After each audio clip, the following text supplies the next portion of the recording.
There has been an interesting conversation taking place this summer. The issue centers on the idea of celebrating everything that our children accomplish. The latest round of conversation started when Pittsburgh Steelers linebacker James Harrison posted on his Instagram account, "While I am very proud of my boys for everything they do and will encourage them till the day I die, these trophies will be given back until they earn a real trophy. I'm sorry I'm not sorry for believing that everything in life should be earned, and I'm not about to raise two boys to be men by making them believe that they are entitled to something just because they did their best." Now, while I know James Harrison is a violent man on and off the field, I agree with him, and not out of fear. What are we teaching our children if we award them for just showing up? I don't think their little egos are so fragile that they can't learn the lesson. When I was in high school, the goal for many of my fellow classmates was membership in the National Honor Society. Now, allow me to point out, please, that the National Honor Society was begun at the Fifth Avenue School in Pittsburgh, Pennsylvania. The purpose of the society was to honor academic achievement while encouraging all students to earn that distinction. At my high school, they missed the last part of that reason for NHS.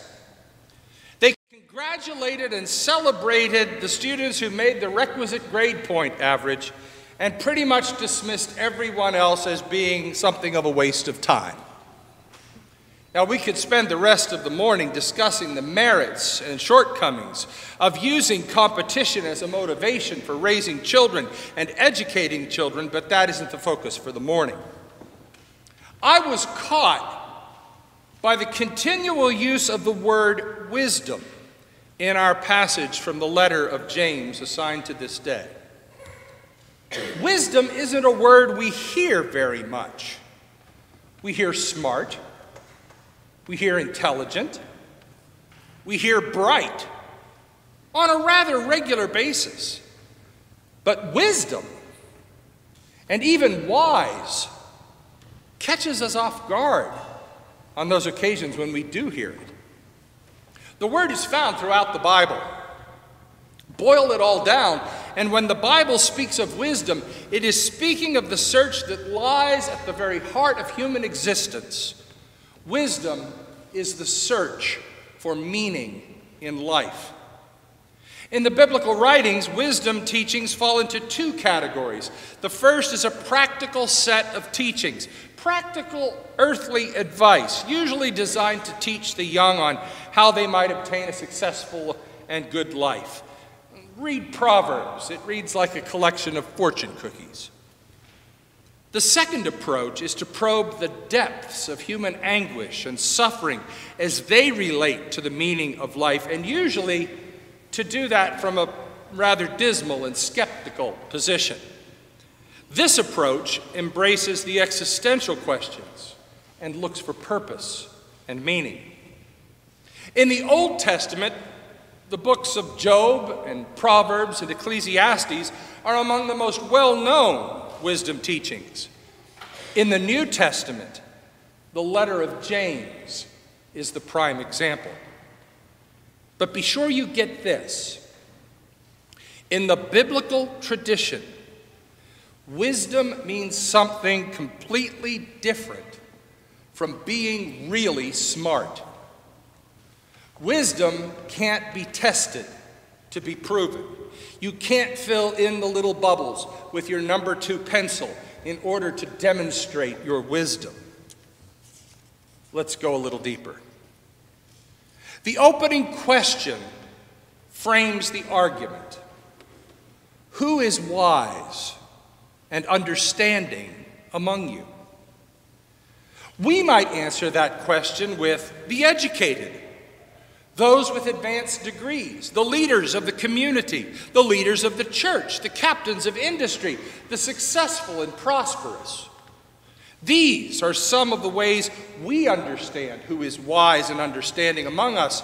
Those who win awards, those who are heralded in the media, those who are among the few who can do what they do.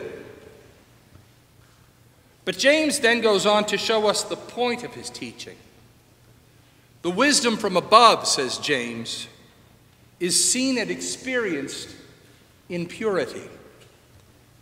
Wisdom is peaceable, gentle, willing to yield, full of mercy, has no trace of partiality, has no hint of hypocrisy.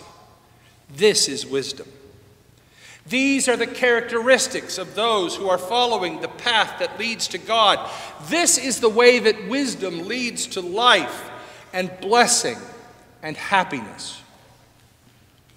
And just to be sure we get it, James contrasts that with the wisdom that comes from below, that is, the earthly way of wisdom.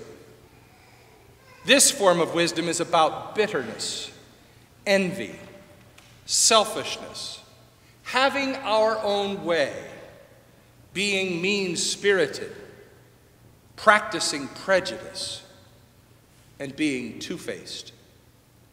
This is the wisdom we see playing itself out every day in our world, in our businesses, in our schools, in our neighborhoods, and sometimes even in our families.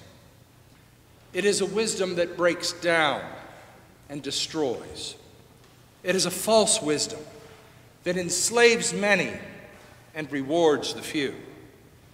It is a bogus wisdom that brings nothing but death and destruction. And that brings us back to the central theme of the letter of James. That theme is this: our words require action. It's not enough to say we believe this or that. It's not enough for faith to be a collection of beliefs and doctrines to which we subscribe. It's not enough for faith to be a series of propositions to which we give our assent. Who we are and whose we are must be seen in how we live our lives. Our actions illustrate what we believe. There is to be a harmony between our professions of faith and how we live our life in the world. Why is that important? Why is that so critical that the life of the believer and the future of the faith must be seen in action? Well, the answer is rather obvious.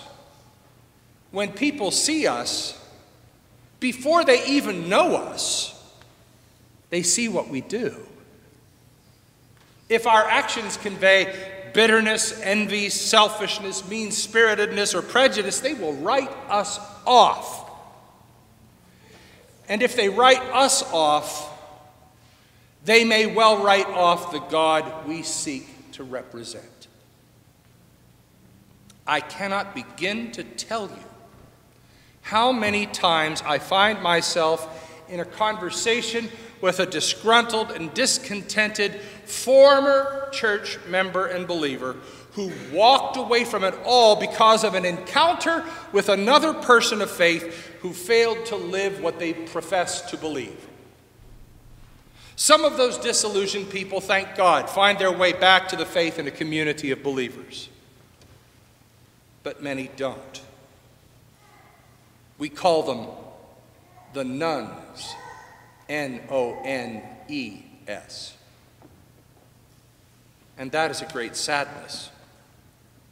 Simply by failing to live the faith we profess, we turn another believer away from the faith. This is a harvest of iniquity. This is a harvest of destruction. This is a pathway that leads nowhere. This is a way of life that is void of meaning, purpose, and hope. If you're looking for a message to the purpose of life, you will not find it there. but when we live our lives with harmony between what we believe and what we do. When people see us as people of peace, gentleness, mercy, impartiality, and authenticity, they begin to question, what is it about them that makes them who they are? Why do they seem to have what seems to be missing in my life? Why are they so up, so positive, so encouraging? And that leads to a harvest of righteousness. That leads to a harvest of peace and wholeness. That leads to a harvest of life. And the reason should be clear. When we live what we believe, we are living the life of love. At the heart of what we believe is the love of God, isn't it? It is the love that surprised us, enchanted us, and embraced us. It is the love that recreated us, brought us purpose and meaning, and set us on a new way of life. It is the love that changed us. As we are consumed in that love, we can begin to reflect that love into the world and the people around us. And it will do for them what it did for us. It will surprise them, enchant them, and embrace them. That love will recreate them and bring them purpose and meaning and set them on a new way of life. It will bring peace where there was conflict, joy where there was despair, purpose where there was apathy, and meaning where there was irrelevance. This love will bring authentic life where there had only been existence. When we, you and I, when we live the love we have received, when our actions are dictated not by the wisdom from below, but by the wisdom from above, when we live what we say we believe, the world sits up and takes notice. And when the world notices that there are people of genuine purpose, authentic happiness, and grounded love, they will want to live that life too. This is the way of wisdom. There are lots of smart people in the world today. There are lots of people who are honor roll people. There are lots of people who are what my old farmer friends used to call book smart. But there are fewer that are truly wise. Far too many have no hope, no purpose, no meaning in their lives. Far too many live in forms of despair, despondency, and dejection. And some of them are among the smartest people you know. Wisdom, God's way, calls us to live beyond the honor roll. Wisdom calls us to live new lives, grounded in God's love, and wisdom calls us to express that love in the way we live so that others will find that same love and life and truly live for now and evermore. Amen.